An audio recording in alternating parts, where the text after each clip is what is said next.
Hey y'all, I am just out in my folks' front yard in the beautiful southeastern United States on Muskogee and Cherokee land.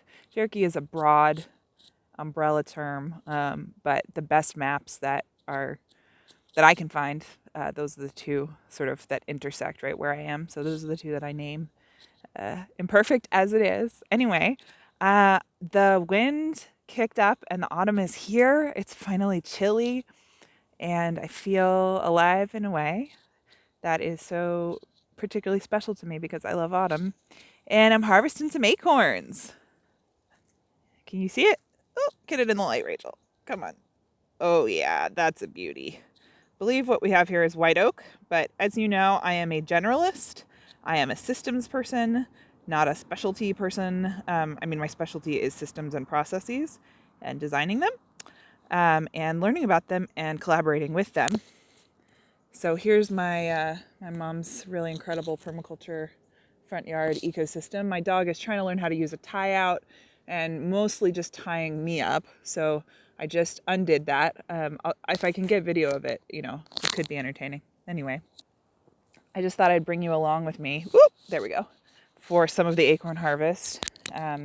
You can check out Black Forager and Healing Ecosystems for some great classes and free posts. And I think Alexis Black Forager just did a free class with the U.S. Botanic Garden that you can watch the recording of. It was great. I think you can watch the recording of it. I know she just did the class because I watched it and it was wonderful.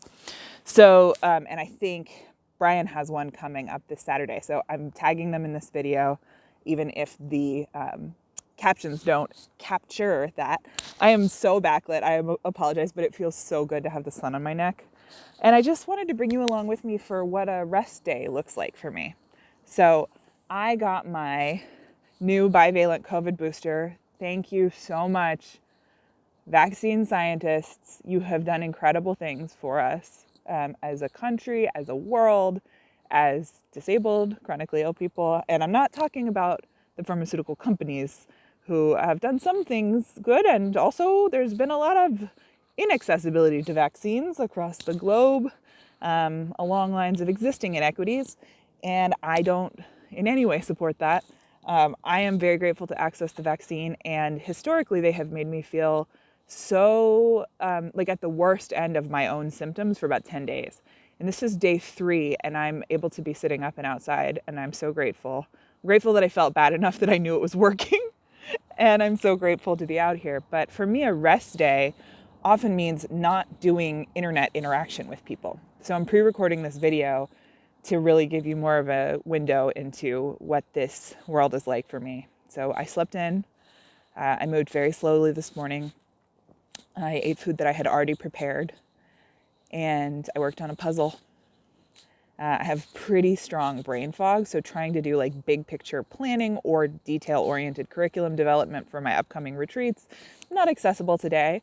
What I can sometimes do on days like this, which, as if you don't know, I'm chronically ill, and so I have days like this even when I haven't just had a miraculous vaccine. And often I can do things with my hands, just simple things, when my brain doesn't work. And the reality is that doing things with our hands is part of our, or whatever body part you have access to, but like being in physical interaction with the world is part of our nature as creatures. It's part of our, I would say, birthright. And it is part of our nervous system regulation and ability to, like, I have this idea, for me at least, that being in a house and indoors is confusing the crap out of my body because I've truly, my senses, my perceptual senses that I have evolved as an animal to relate to the ecology around me and get what I need and make sure that my group, which in this case is me and the dog who's slowly tying herself to an apple tree. No, that's a blueberry. Gosh, that's a huge blueberry bush. Man, things grow different down here where it's humid all summer. My gosh. That blueberry is taller than I am. I'll show you here. Hang on. Look at this. This is a blueberry. That's my dog. She's down the hill a little bit, so there's some perspective going on, but oh my gosh. Incredible. So that relates to what I was saying here. I'll go this way so you can see me and I don't keep backlighting myself, which is, our bodies use our senses on a, like, subconsciously to tell if we have enough. Now, we've manufactured a world as humans in which a lot of people don't have enough a lot of the time. And it's easy to get into a scarcity mindset when you're not experiencing scarcity, but the reality is that a lot of us are, in one way or another, experiencing actual scarcity. Just because humans have manufactured that story and that system doesn't make it not real. It just means that we change it by changing our story and changing our system, which is the heart of the work that I do and that I do with y'all. But I think being indoors for me, my senses are like, there's no fresh water, there's no running water in a bedroom. There's no sound of running water. Like the sensory cues that there are, the basic, like that bottom of the Maslow's pyramid of human needs, our sensory cues tell us if those things are met. Can you smell food baking? Oh, there's food, we're good, and outside, there's sunshine, like we know the plants are growing, we're getting vitamin D, our system is literally cueing us that we're getting the things that we need, right? So air, fresh air, moving air, that's like a thing for creatures outdoors. When we go inside and the air is not moving, for me, I get anxious on like a subconscious level when I can't hear air, I can't hear water, I can't smell the smells of plants and soil, I can't feel the sun, I can't hear the rain. And so on a day when I'm resting, being able to be outside, even if I need to sit or lie down, and to do something with my hands, because I can end up dwelling a lot on days when I can't do a lot of administrative work. I really dwell on the scarcity. I think a lot of you know that I'm a very hard worker, but because I have a dynamic intermittent disability, momentum is very hard to build. And without momentum, marketing is very difficult. And without marketing, people don't know what the offerings are and why they might need them. And I also am so bombarded with other people's marketing that I feel like there's a consent issue going on and I don't want to bombard. And the reality is you have to consistently make offers in order for the people who need them to find those offers. And I'm trying to do better at that. I've been really inspired by a couple of marketing coaches that I will try to tag here. And my friend Bonnie, who's a great, great life coach for people with chronic illness and their loved ones. So definitely check out Bonnie. But I really feel like I am feeling the scarcity of consistency that is a result of my disability, and that I think I could be a great business person and really be, when I say great business person, I don't mean like making a lot of money for myself at other people's disadvantage. I mean, I think I could be impacting and supporting a lot of people as well as myself if I didn't keep getting interrupted. And so I feel like what happens for me is that I get started, I put out some information like about the upcoming writing retreats, and then I have a flare or I crash or I get a booster and I can't maintain the continuity. And so I'm stuck in bed without the cognitive, I can talk right now. You can hear that I can think clearly, but my screen time is it's no good. And my ability to interact in real time with social media is at its lowest when I'm flared.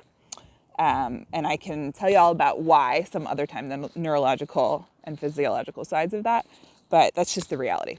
And it took me a long time to figure it out. So I am a designer by heart, as many of you know. And what that means is that I think of ideas, I notice needs, I think of ideas, I come up with lots of ideas, and then I pick a couple to test out and I try them out. And the key to sort of design as a process is that then I iterate based on feedback. A really tricky thing about marketing for me is that the amount of time it takes to get feedback is so far into the process, right? That I don't know what to do when I can't tell if it's working or not. It's really confusing to my innate creative sort of pacing to repeatedly say over many days, hey, I've got this incredible writing retreat coming up on November 12th. It's virtual. It's all the things I need in a writing retreat as a disabled queer creator my heart is just burnt out from this pandemic. I feel disconnected from community. I feel like the magic of the world is hiding from humans because we've done so many harsh things to it, and we have to really come together in container and ritual and mutual care to access each other and the sort of life force of our ecology, and to be with the changing seasons in ourselves and our lives. And that's what I need. And, I think a lot of people think, but I'm not a writer, or, I'm really struggling right now, and so I don't have the money or the capacity or the time or the energy to give this. The point is not for you to give energy. It is for you to receive energy. I create a container where you receive nourishment from yourself and others, where you receive holding just enough so that the creativity that is innately in you as a creature is built in, beavers have it, a lot of animals have it. It's not an innate, individual human skill, or you can certainly hone your creativity and foster it, and that's why I'm here, is to help you do that.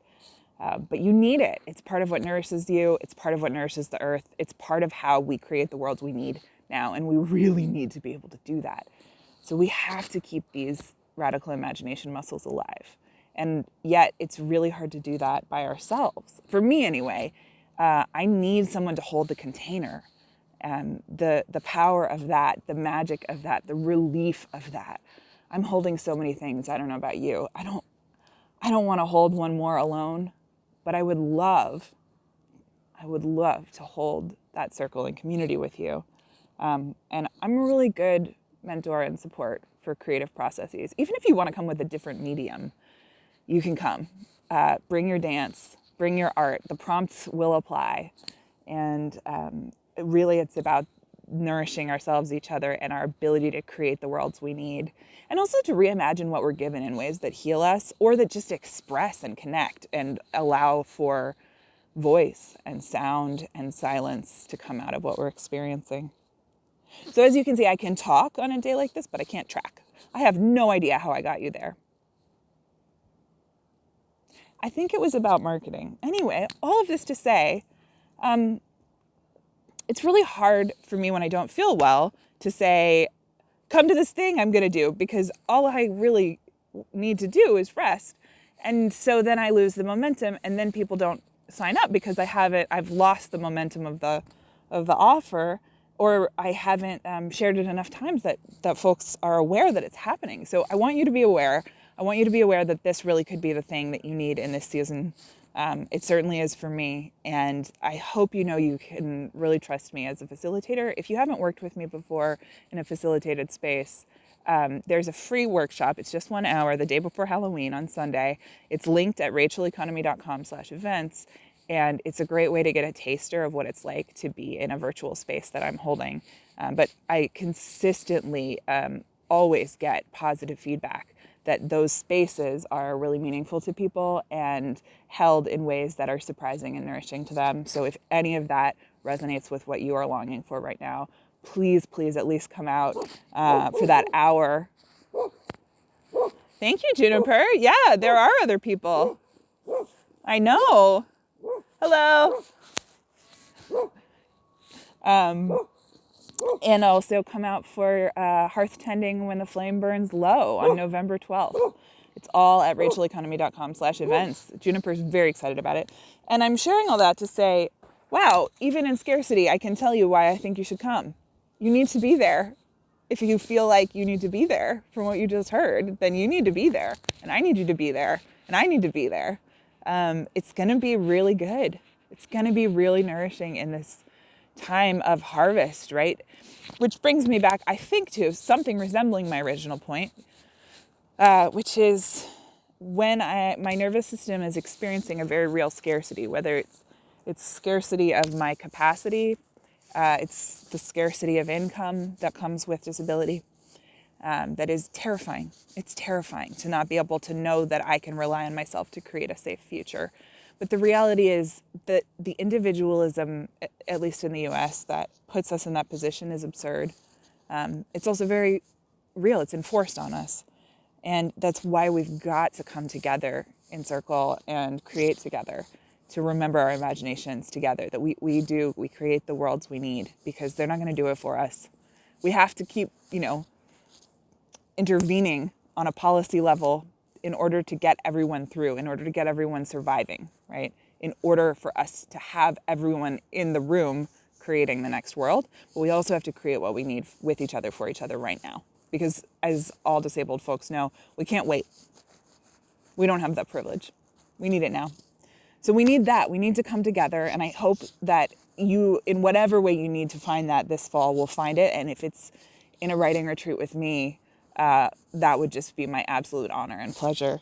But also, if you can get a window open, if you can get a leaf in your hand, if you can get your senses into perceptual relationship with your ecology, especially in the autumn, if you're in the eastern half of the US, evidence of abundance, without you having to think about it, is at your fingertips. There are acorns on this ground. They are so beautiful. There are pecans all over the sidewalks. There is love from the animals. The plants are just coming into fruit in some species. We've got persimmons at the bottom of the hill, and there's sunlight still. This is the time to go out or bring Ecology in, or have someone bring it in for you if you're bedbound, even if it's just a branch, and allow your senses, whichever ones you have access to get the data of enoughness, that both are true, right? I would like more work. If you're thinking about hiring me, do it. I would love to work with you. I've got so much to give.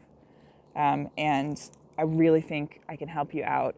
You can check out all of my work, whether it's garden design and education about land-based skills, whether it is writing workshops and public speaking, or whether it's my facilitation, group facilitation, professional development training, and design process coaching business, Next World Design and Facilitation. Yeah, find the abundance, y'all. It's fall. I've got an abundance of stuff to share with you. I am here. I've got it to give, even when I'm tired. But also, so does nature, which is us, right? So does the more than human world. And it's as simple as the tactile-based. It's that simple to feel the textures, to notice. Make a list of 5 things you notice with each of your senses. Can you come into focus for me, little acorn? Hello. There we go. Look at that. Now that's not one I'm going to eat because it's got the cap on, but man, does it feel good to touch. Sorry, my nails are so stained from pecan harvest. And make a list. 5 things you notice for each of your 5 or 6 or 4 senses that you have access to right now. And if they can be things from the ecological world, things that are in flow, like light or air or water, even if it's the water in your sink, in your water bottle, those perceptual cues of enoughness can reset the nervous system on an ecological level that doesn't have to do with meditation, with consciousness, with anything you have to get your brain to do consciously. I'm literally just fiddling with this acorn cap in my hand, and I can feel my body relaxing, right? The sound of acorns in a bowl together. There's nothing like it. Our bodies know these sounds from way back. We've evolved, we've co-evolved with these plants and these animals and these ecosystems, and they are part of how we feel a sense of enoughness. And that is part of how we rest. So on this rest day, from me to you, whatever you need in abundance is here for you in some way, whether it is creative community space. Go to racheleconomy.com/events. And there's 3 events on there, and they're all at different price points. One is free. I'm doing that instead of sliding scale right now in order to be able to budget better for myself, because I am, working really hard to get my own financial life more nourishing and abundant. But I also always want my work to be accessible. So there's 3 different price points for 3 different writing workshops and retreats this fall and winter. So grab whichever one or ones feels most nourishing and abundant to you. Give from your abundance. It's okay if there's a stretch, right? If you're like, oh, is it going to be good? I promise it's going to be good. It's going to be really good, especially if you're there. But also, if what you have to give is your presence, then that is beautiful. If what you have to give is a trade, reach out to me. Absolutely. Especially if you're good at marketing. Oh my gosh. And then also, what is the ecology around you, including the human ecology, wherever you are? What are the signs of abundance that your senses can perceive without your brain having to figure them out? And can you bring those into your home space as the nights grow longer? And that's part of what we're going to do at Hearth Tending as the Flame Burns Low, this writing retreat on November 12th. Virtual, accessible as I can make it. So if you have accessibility needs, reach out. This is a long video because I don't do things concisely. I don't function, especially when I'm resting, at the pace or speed or linearity required for short form video. I just don't. And that's okay if you don't either. I can't really write cohesively that well. I can write poetry when I feel like this, but I can chat.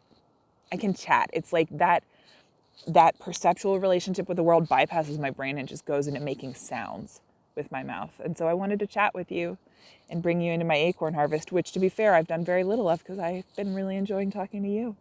I hope we get to see each other or hear each other soon.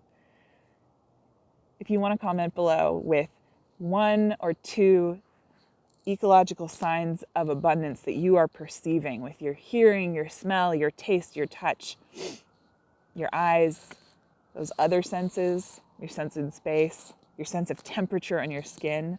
What's 1 or 2 things you're noticing right now? Drop them in the comments below, because we can also remind each other where there's enoughness. Because Lord knows there's a lot of scarcity, there's a lot of harm going on, and there's also still abundance. And part of our creativity is in figuring out or how to notice the abundance and how to get it to each other so we can take care of each other and ourselves. Happy rest day, everyone. Bye.